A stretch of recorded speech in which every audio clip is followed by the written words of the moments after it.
Rohit Sharma ಅವ್ರಿಗಿರುತ್ತೆ. So ಹಾಗಾಗಿ ಅವರು handle ಮಾಡ್ತಾರೆ.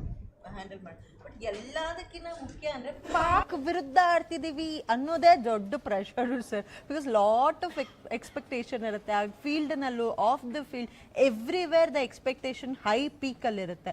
ಸೊ ಅದೇನಾದ್ರು ತುಂಬ ಪ್ರೆಷರು ಬರ್ಡನ್ ಆಗುತ್ತಾ? ಆ ಬರ್ಡನ್ನ ನಮ್ಮವ್ರು ಹೇಗೆ ತಡಿಬಹುದು, ಹೇಗೆ ಅಪೋಸ್ ಮಾಡ್ಕೋಬೋದು? ನಾವು ಅಂದ್ಕೊಳ್ತೀವಿ ಆ ಥರ ಪ್ರೆಷರ್ ಇದೆ ಅಂತ, ಬಟ್ ಅವರು ಫುಲ್ ಕಾಮಾಗೇ ಇರ್ತಾರೆ. ಡೇ ಒನ್ ಯಾವಾಗ ಮ್ಯಾಚ್ ಡೇ ಅಂತ ಗೊತ್ತಾದರೆ ಅದು ಬ್ಯಾಕ್ ಸೈಡ್ ಡೇ ಅಥವಾ ಬ್ಯಾಕ್ ಡೇ ಇರ್ಬೋದು.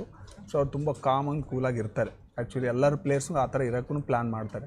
ಸೊ ಹಾಗಾಗಿ ಅವ್ರಿಗೆ ಆ ಪ್ರೆಷರ್ ಬಗ್ಗೆ ತಲೆ ಕೆಡಿಸ್ಕೊಳ್ಳೋ, ಓನ್ಲಿ ಫೋಕಸ್ ಆನ್ ಗೇಮ್ ಅಂತ. Only focus on the game ಅಂತಾರೆ. ಸೊ ನಮ್ಮ ಪಾಕಿಸ್ತಾನ ಟೀಮ್ ಬಗ್ಗೆ ಮಾತಾಡೋದಾದರೆ, ಸೊ ರಿಜ್ವಾನ್ ಮತ್ತು ಬಾಬರ್ ಭರ್ಜರಿ ಆದಂಥ ಫಾರ್ಮಲ್ಲಿದ್ದಾರೆ. ಸೊ ಅದೇನಾದರೂ ನಮಗೆ ಸ್ವಲ್ಪ ನೆಗೆಟಿವ್ ಆಗುತ್ತಾ? ಪವರ್ ಪ್ಲೇಯಲ್ಲಿ ಅವ್ರನ್ನ 1 ವಿಕೆಟ್ ಅಥವಾ 2 ವಿಕೆಟ್ ತೆಗೆದ್ರೆ ತುಂಬ ಈಸಿ ಆಗುತ್ತೆ. ಅದೇ ನಾನು ಹೇಳಿದ್ನಲ್ಲ, ಅವರಿಬ್ಬರು ತುಂಬ ಫಾರ್ಮಲ್ಲಿದ್ದಾರೆ. ಸೊ ಅವರಿಬ್ಬರು ಇರೋದ್ರಿಂದನೇ ಸ್ವಲ್ಪ ಅವ್ರಿಗೆ ಬೆನಿಫಿಟ್ ಜಾಸ್ತಿ ಇರೋದು. ಅವ್ರನ್ನ ಯಾರು ನಮ್ಮ ಕಡೆಯಿಂದ ಆ ವಿಕೆಟ್ ತೆಗಿಬೋದು ಸರ್, ನಮ್ಮ ಬೌಲರ್ ಇದ್ದಾರೆ. ಸೊ ಹಾಗಾಗಿ ಅವರಿಗಂತರೂ ಮಿಡ್ಲ್ ಆರ್ಡರಲ್ಲಿ ಬಂದರೆ ಅಲ್ಲಿವರೆಗೂ ಸೆಟ್ ಆದರೆ ಸೊ ಕುಲ್ದೀಪ್ ಅಂದರೂ ತೆಗಿತಾರೆ. ಸೊ ಯುವ ಬ್ಯಾಟ್ಸ್ಮನ್ ಕೂಡ ಇದ್ದಾರೆ ಅಲ್ಲಿ ನಮ್ಮ ಆಪೋಸಿಟ್ ತಂಡದಲ್ಲಿ. ಸೊ ಅವ್ರ ಸ್ಟ್ರಾಟಜಿ ಹೇಗಿರುತ್ತೆ ಅಂತ ಅನ್ಕೋತೀರಾ? The young, the upcoming strategy ಇಟ್ಕೊಂಡೇ ಬರ್ತಾರೆ ಮೇಡಮ್. ಬಟ್ ಅಲ್ಲಿ ವರ್ಕ್ ಆಗಿ ಕ್ಲಿಕ್ ಆಗಬೇಕಷ್ಟೇ. ಸೊ ನಮ್ಮ ಅಪೋಸಿಟಲ್ಲಿ ಯಾವಾಗಲೂ ಸ್ವಲ್ಪ ನಾವು ಹೇಳೋದಾದ್ರೆ ನಾವೇ ವಿನ್ ಆಗಬೇಕು ಅಂತ. But finally it is game. So ಹೇಳೋಕ್ಕಾಗಲ್ಲ. ಇಲ್ಲ ಅವ್ರದ್ದು ವರ್ಕ್ ಆದರೆ ಹೇಳೋಕ್ಕಾಗಲ್ಲ. ಬಟ್ ನಮ್ಮದು ಅಷ್ಟೇ ಸ್ಟ್ರಾಟಜಿ ಇಟ್ಕೊಂಡು ಬಂದಿರ್ತಾರೆ. ಹೌದು. ಪಾಕಿಸ್ತಾನಕ್ಕೆ ಪ್ರಾಬ್ಲಮ್ ಅನ್ನೋದಾದ್ರೆ ಏನಾಗ್ಬೋದು, ಯಾವುದು ಪ್ರಾಬ್ಲಮ್ ಆಗ್ಬೋದು ಅವರ ತಂಡದಲ್ಲಿ ಸರ್ ತಮಗೆ?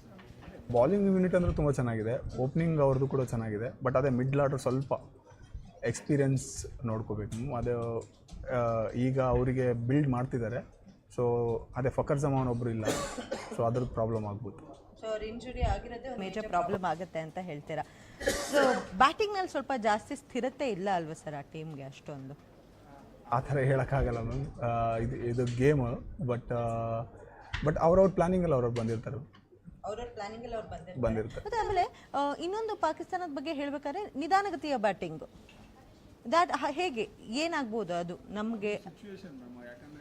ಯಾವುದೋ ಬ್ಯಾಟ್ಸ್ಮನ್ ಒಳಗಡೆ ಒನ್ಸ್ ಎಂಟ್ರಿ ಆಗ್ತಾನೆ ಅಂದರೆ ಒಬ್ರು ಔಟ್ ಆದಮೇಲೆ ಅವನು ಅರ್ಥ ಮಾಡ್ಕೊಳ್ಳೋಕ್ಕೆ ಒಂದು 5 to 10 ಬಾಲ್ಸ್ ಜಡ್ಜ್ ಮಾಡಬೇಕಾಗುತ್ತೆ. ಅಲ್ಲಿ ಸಿಚುವೇಶನ್ ಕಂಟಿನ್ಯೂಸ್ಲಿ ಇವತ್ತು ಬಾಲರ್ದು ಡೇ ಇತ್ತು ಅಂದರೆ ಸೊ ಕಂಟಿನ್ಯೂಸ್ಲಿ ಅವ್ರು ಎಲ್ಲ ಬಾಲು ಚೆನ್ನಾಗಿ ಬೀಳ್ತಾ ಇದೆ ಅಂದಾಗೆ ಅವ್ರು ವಿಕೆಟ್ ಉಳಿಸ್ಕೊಳ್ಳೋಕ್ಕೋಸ್ಕರ ಸ್ಲೋ ಆಡಬೇಕಾಗುತ್ತೆ. ಬಟ್ ಅದೇ ಒಟ್ಟು ಇವತ್ತು ನೋಡ್ಬೇಕು ನಾವು ಒಟ್ಟು ಹೆಂಗಾಡು. ತುಂಬ ಇಂಟ್ರೆಸ್ಟಿಂಗ್, ತುಂಬ ಮಸಾಲ ಬಿಡ್ತಾ ಕ್ರಿಸ್ಪಿ ಆಗಿರುವಂಥ ಮ್ಯಾಚ್ ಇವತ್ತಾಗಿದೆ ಅಂದರೆ ತಪ್ಪಾಗಲ್ಲ. ಸೊ ತಮ್ಮ ಮ್ಯಾಚ್ ನೋಡೋದಕ್ಕೆ ಕಂಪ್ಯಾನಿಯನ್ ಯಾರು ಇರ್ತಾರೆ ನಿಮ್ಮ ಜೊತೆ ಮಲ್ನಾಡವ್ರೆ ಹೇಳಿ? ಸುಷ್ಮಿತಾ ಫ್ಯಾಮಿಲಿ ಅದು ಓಕೆ, ಅದ್ರ ಜೊತೆ ಏನಾದ್ರು ತಿನ್ನಕ್ಕೆ ಅದೆಲ್ಲ ಸ್ನ್ಯಾಕ್ಸ್ ಎಲ್ಲ ಇಟ್ಕೊಂಡು ಮ್ಯಾಚ್ ನೋಡ್ತಾ ಇದ್ರೆ ಮಾಡಿರ್ತಾರೆ.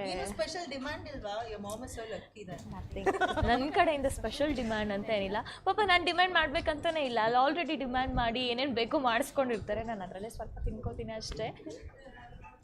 ನಾವಂತೂ ಇಷ್ಟೆಲ್ಲ ಮಾತಾಡಿದ್ವಿ. ನಮ್ಮ ಸ್ಟುಡಿಯೋದಲ್ಲೂ ಕೂಡ ತುಂಬ ಪಾಸಿಟಿವ್ ಅಟ್ಮಾಸ್ಫಿಯರೇ ಹರಿತಾ ಇದೆ. ನಮ್ಮ ಪಬ್ಲಿಕಲ್ಲೂ ಕೂಡ ತುಂಬ ಪಾಸಿಟಿವ್ ಅಟ್ಮಾಸ್ಫಿಯರ್ ಇದೆ. ಪಬ್ಲಿಕ್ ಏನು ಹೇಳುತ್ತೆ ಅನ್ನೋಂಥ ಬೈಟ್ ನಮ್ಮ ಹತ್ರ ಇದೆ. Let us have a look at it ಅಲ್ವಾ? ಎನಿವೇಸ್ ಪಬ್ಲಿಕ್ ಏನು ಮಾತಾಡ್ತಿದೆ, ಇಂಡಿಯಾ ವರ್ಸಸ್ ಪಾಕಿಸ್ತಾನ್ ಮ್ಯಾಚ್ ಅವರಲ್ಲಿ ಎಷ್ಟು ಹೈಪ್ ಕ್ರಿಯೇಟ್ ಮಾಡಿದೆ, ಎಷ್ಟು ಬಿಸಿ ಬಿಸಿಯಾಗಿದೆ ಸುದ್ದಿ. Have a look. ಅದ್ರ ಬಗ್ಗೆನೇ ಒಂದು ಇದಾಗ್ಬಿಟ್ಟು ಅಡಿಟ್ ಆಗ್ಬಿಟ್ಟಿರ್ತಾರೆ. ಅದ್ರ ಬಗ್ಗೆನೇ ಇಂಟ್ರೆಸ್ಟ್. ಇವಾಗ ಬೇರೆ ಯಾವ ಮ್ಯಾಚ್ಗಳಲ್ಲೂ ಇಂಟ್ರೆಸ್ಟ್ ಇರಲ್ಲ. ಇಂಡಿಯಾ ಪಾಕಿಸ್ತಾನ